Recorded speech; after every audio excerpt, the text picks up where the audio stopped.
Atanga NJ sort la hache. Imaginez. Une région immense, couverte de forêts denses, traversée de rivières qui murmurent depuis des siècles.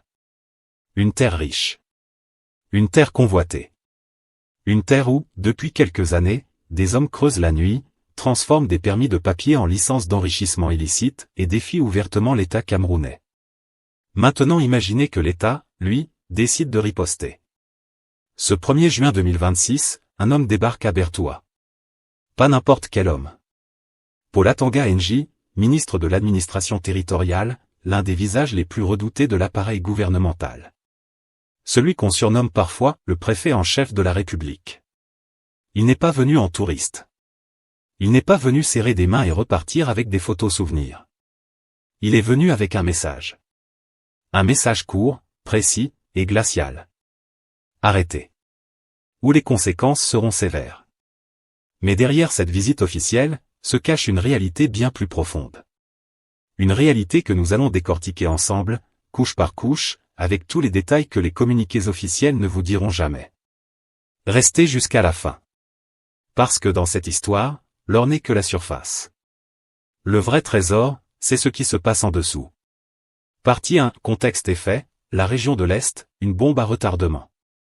Pour comprendre pourquoi la visite d'Atanga NJ à Bertoua est si significative, il faut d'abord comprendre ce qu'est la région de l'Est du Cameroun. C'est la plus grande région du pays. Environ 109 000 km² de terre. Une superficie proche de celle du Portugal entier. Des forêts tropicales classées parmi les plus riches du continent africain. Des ressources naturelles extraordinaires, bois, minerais, biodiversité exceptionnelle. Et sous tout cela, dans les sols et les rivières, quelque chose que les hommes ont appris à aimer jusqu'à la folie, l'or. L'or de les Camerounais n'est pas un mythe. Il est réel. Il est là. Dans les rivières comme la Kadai, dans les sous-sols de localités comme Batouri, Ngoura, Kambélé, et bien d'autres villages dont les habitants, pour la plupart, vivent encore en dessous du seuil de pauvreté.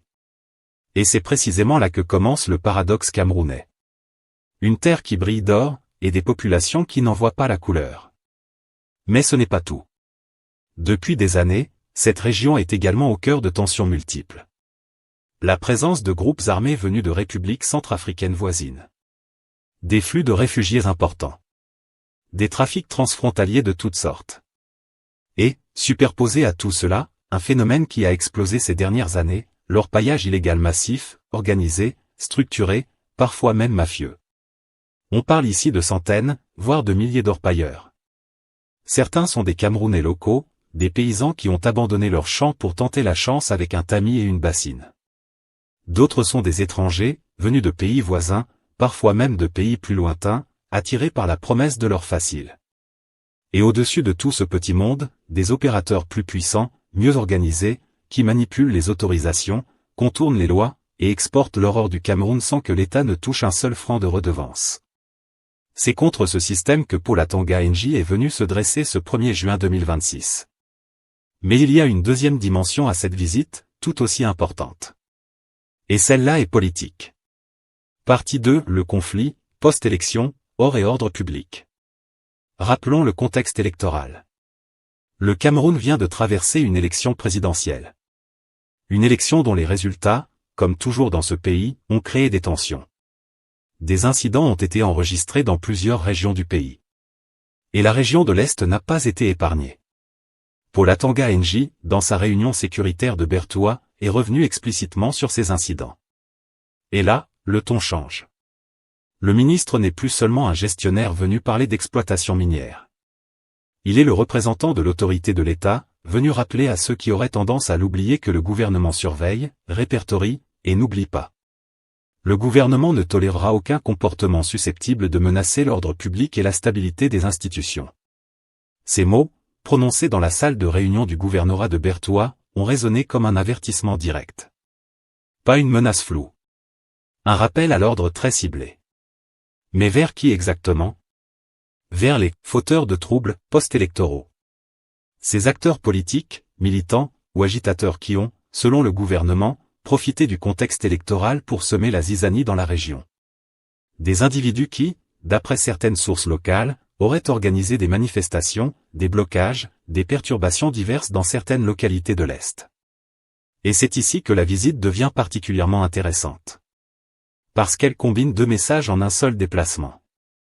D'un côté, le message sécuritaire classique, « Calme-vous, ou nous interviendrons ». De l'autre, le message économique et juridique, vous qui exploitez l'or sans autorisation, vous qui transformez illégalement des permis de recherche en permis d'exploitation, votre temps est compté. Deux cibles. Un seul homme. Un seul voyage. Et ce n'est pas un hasard. Parce que dans la région de l'Est, ces deux problèmes sont souvent liés. Les tensions politiques et les trafics économiques nourrissent parfois les mêmes réseaux. Les mêmes acteurs qui financent des opérations politiques troubles peuvent aussi être ceux qui profitent de l'exploitation illicite des ressources naturelles. Et vice-versa. Mais attendez. Parce que la partie la plus intéressante de cette histoire n'est pas encore là. Partie 3, révélation et décryptage, ce que les communiqués ne disent pas. Le scandale des permis de recherche transformés en permis d'exploitation. Concentrons-nous sur une phrase précise du discours d'Atanga NJ. Une phrase qui, pour le grand public, peut sembler technique et ennuyeuse. Mais pour ceux qui connaissent le secteur minier camerounais, c'est une bombe. Il a dénoncé, noir sur blanc, la transformation illégale de permis de recherche en permis d'exploitation. Qu'est-ce que cela signifie concrètement? Voilà comment fonctionne normalement le système. Quand une entreprise ou un individu veut exploiter l'or au Cameroun, il doit passer par des étapes légales précises. D'abord, obtenir un permis de recherche. Ce permis, moins coûteux, moins contraignant, permet d'explorer un terrain pour voir s'il contient des ressources exploitables. C'est une étape préliminaire. Une autorisation d'investigation, pas d'extraction. Ensuite, si l'exploration est concluante, il faut faire une demande d'un permis d'exploitation. Ce second permis est bien plus strict, étude d'impact environnemental, paiement de droits miniers, respect de cahier des charges précis, versement de redevances à l'État. Vous voyez où se trouve la fraude? Certains opérateurs obtiennent le permis de recherche, moins cher et plus facile à obtenir. Puis, au lieu de passer par la procédure légale pour avoir le permis d'exploitation, ils commencent tout simplement à exploiter le terrain.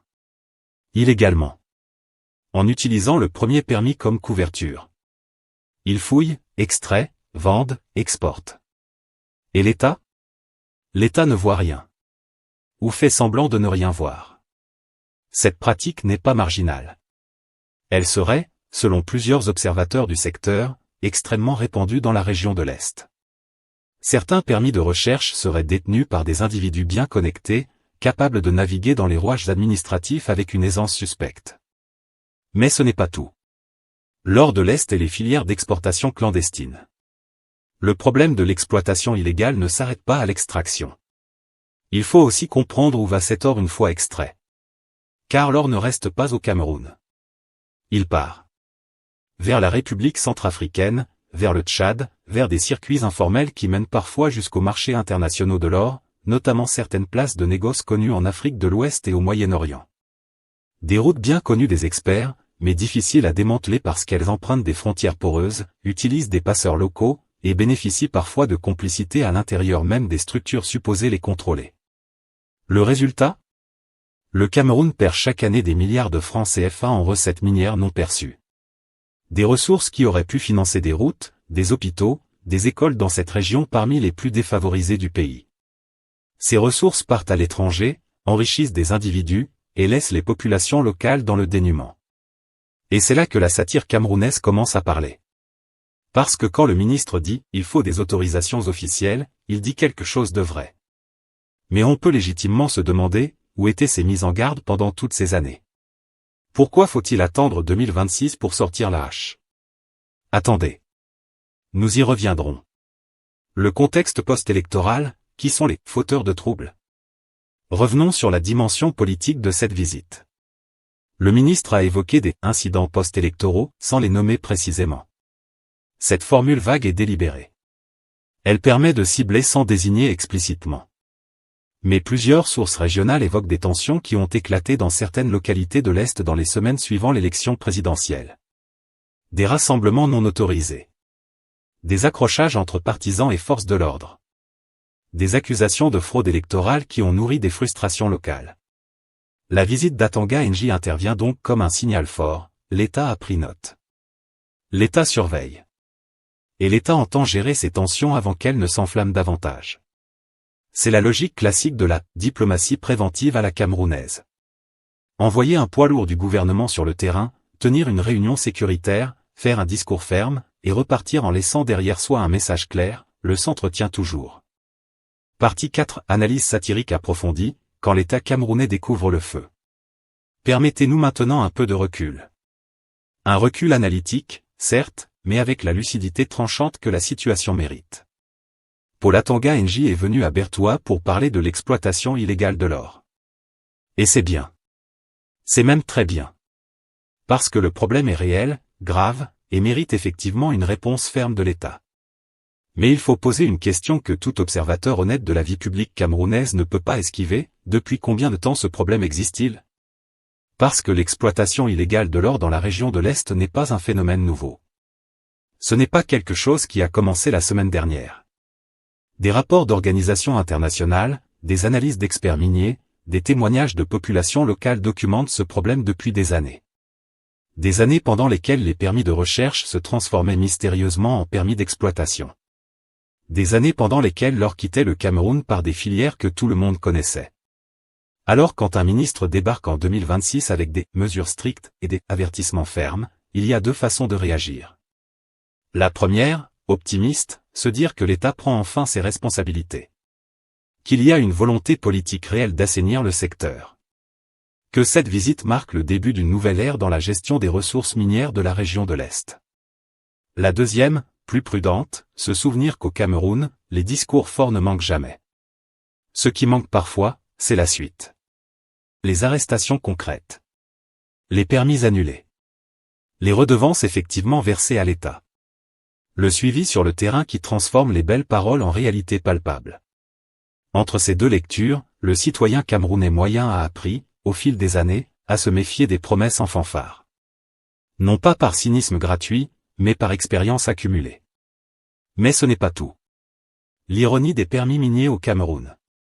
Il y a quelque chose de profondément ironique dans la dénonciation des permis de recherche transformés illégalement en permis d'exploitation.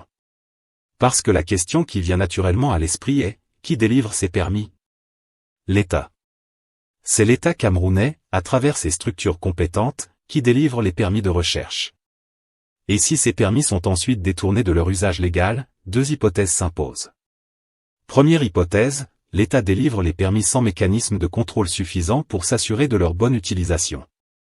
Ce qui serait une défaillance sérieuse du système de régulation. Deuxième hypothèse, certaines complicités internes permettent à ces détournements de durer aussi longtemps sans être sanctionnés. Hypothèse que nous ne pouvons évidemment pas affirmer sans preuve, mais que les analystes sérieux du secteur minier camerounais n'écartent pas. Dans les deux cas, la solution ne peut pas se limiter à envoyer un ministre faire un discours. Elle nécessite une réforme structurelle du système d'attribution et de contrôle des permis miniers. Elle nécessite de la transparence, de la traçabilité. Et surtout, une volonté politique de punir non seulement les petits orpailleurs informels, mais aussi les grands opérateurs bien connectés qui tirent les ficelles de ce système. Car soyons honnêtes. Quand on parle d'exploitation illégale à grande échelle, on ne parle pas uniquement de paysans avec des tamis au bord de la rivière. On parle d'organisations structurées, de capitaux investis, de logistique rodée. Ce niveau d'organisation n'est pas compatible avec une totale invisibilité vis-à-vis des autorités. Et si cela n'est pas dit explicitement dans les communiqués officiels, les Camerounais, eux, lisent entre les lignes. La région de l'Est, éternellement en marge. Il y a un autre angle d'analyse que cette visite nous impose. Celui du développement inégal du Cameroun. La région de l'Est est riche. Extraordinairement riche en ressources naturelles. Bois précieux, or, diamants, faune et flore d'une valeur inestimable. Et pourtant, les indicateurs de développement humain de cette région sont parmi les plus faibles du pays. Les routes sont en mauvais état. Les structures de santé sont insuffisantes. L'éducation manque de moyens. Les populations vivent souvent très loin des fruits de la richesse qui est extraite de leur propre sol. Ce paradoxe n'est pas invisible. Il est documenté. Il est dénoncé régulièrement par des organisations de développement, des chercheurs, des journalistes. Et pourtant, il persiste. Alors quand Paul Atanga Nji parle de « soutenir le développement local » dans son discours de Bertoua, il touche à une blessure ancienne. Une blessure que les populations de l'Est portent depuis des décennies, celle d'une région dont les ressources partent ailleurs, pendant que les habitants restent derrière. Est-ce que cette visite changera quelque chose à cela? C'est la vraie question. Et la réponse dépend de ce qui suivra dans les semaines et les mois à venir. Atanga NJ, le ministre aux semelles dures. Parlons un instant de l'homme lui-même. Paul Atanga NJ n'est pas un ministre qui travaille uniquement depuis son bureau à Yaoundé. Sa méthode, connue et reconnue, c'est le terrain. Les déplacements. Les réunions face à face avec les autorités locales, les forces de sécurité, les populations. C'est une approche qui lui a valu une réputation ambivalente. D'un côté, des élus et administrateurs locaux qui apprécient le fait qu'ils viennent constater par lui-même les réalités du terrain, et non pas gérer les régions par procuration depuis la capitale. De l'autre, des observateurs qui notent que ces visites, aussi spectaculaires soient-elles dans leur mise en scène, doivent être évaluées sur leurs résultats concrets. Sa visite à Bertoua s'inscrit dans cette logique. Message fort, présence visible, réunion de haut niveau. Maintenant, le vrai test sera dans l'application des mesures annoncées. Combien de permis irréguliers seront annulés? Combien de contrevenants seront poursuivis? Combien de recettes minières supplémentaires parviendront effectivement dans les caisses de l'État? Ce sont ces chiffres-là qui donneront la véritable mesure de cette visite. Pas les photos au gouvernorat. Pas les poignées de mains officielles. Les résultats sur le terrain. La satire de la ressource naturelle africaine. Et permettez-nous d'élargir encore le propos. Parce que ce qui se passe dans la région de l'Est du Cameroun n'est pas un phénomène isolé. C'est le reflet d'une réalité africaine plus large, douloureuse, et qui mérite d'être nommée. L'Afrique est le continent le plus riche en ressources naturelles du monde. Or, diamants, pétrole, cobalt, coltan, uranium. La liste est impressionnante. Et pourtant, des dizaines de millions d'Africains vivent dans une pauvreté profonde, à quelques kilomètres des mines qui font la fortune d'autres. Cela ne s'explique pas uniquement par la corruption locale. Cela s'explique aussi par des systèmes économiques internationaux qui, depuis des décennies, organisent l'extraction des richesses africaines vers des marchés extérieurs, avec une valeur ajoutée minimale laissée sur le continent. Mais la partie locale de cette équation existe aussi. Et c'est celle-là que le gouvernement camerounais a la responsabilité directe d'adresser. Avec des lois. Avec des contrôles. Avec des sanctions. Et surtout, avec une vision à long terme de ce que la richesse minière de l'Est doit apporter aux populations qui vivent sur ces terres. Un pays qui laisse ses ressources se faire piller, qu'il s'agisse de pillage interne ou externe, ne construit pas d'avenir. Il consomme son futur dans le présent. C'est une vérité simple. Mais comme toutes les vérités simples, elle est parfois la plus difficile à entendre pour ceux qui ont intérêt à maintenir le statu quo. Conclusion, le verdict du temps. Alors, que retenir de cette visite de Paul Atanga NJ dans la région de l'Est? Premièrement, elle confirme que la question de l'exploitation illégale de l'or est désormais un enjeu sécuritaire et politique majeur pour le gouvernement camerounais. Ce n'est plus un problème de second rang. C'est une priorité assumée, traitée au plus haut niveau de l'administration territoriale. Deuxièmement, elle rappelle que les tensions post-électorales dans cette région ne sont pas anodines. L'État surveille. L'État réagit. Et ceux qui pensaient que les agitations post-électorales passeraient inaperçues ont maintenant leur réponse. Troisièmement, et c'est peut-être l'enseignement le plus important, cette visite nous rappelle que les ressources naturelles du Cameroun ne peuvent pas continuer à être gérées dans l'approximation et la permissivité. Le pays perd des revenus considérables chaque année à cause de l'exploitation illégale. Des revenus qui manquent aux écoles, aux routes, aux hôpitaux des populations de l'Est. Mais la grande question reste entière. Les discours forts seront-ils suivis d'actes forts? Les mesures strictes annoncées par Atanga NJ seront-elles réellement appliquées? Ou dans quelques mois, la région de l'Est reprendra-t-elle son rythme habituel, avec des orpailleurs illégaux qui continuent de creuser, des permis qui continuent de se transformer mystérieusement, et des communiqués officiels qui continueront de promettre la fermeté? C'est la question que vous devez vous poser. Et c'est la question que nous devrions tous poser à ceux qui gouvernent ce pays. Parce qu'au Cameroun, la richesse est là. Elle est dans les sols, dans les rivières, dans les forêts. La question n'est pas de savoir si le pays peut être riche. Il l'est déjà, objectivement. La question est de savoir pour qui cette richesse travaille. Pour les populations de Bertoua, de Batouri, de Ngoura, qui vivent sur des terres d'or et n'ont parfois pas d'eau potable. Ou pour des réseaux informels, des opérateurs sans scrupules, et des filières clandestines qui exportent la richesse camerounaise vers des horizons lointains, pendant que le Cameroun regarde? C'est à vous de répondre. Et c'est à ceux qui ont le pouvoir d'agir d'apporter des preuves concrètes que cette fois-ci, les choses changeront vraiment. La hache est sortie. Reste à voir ce qu'elle coupera.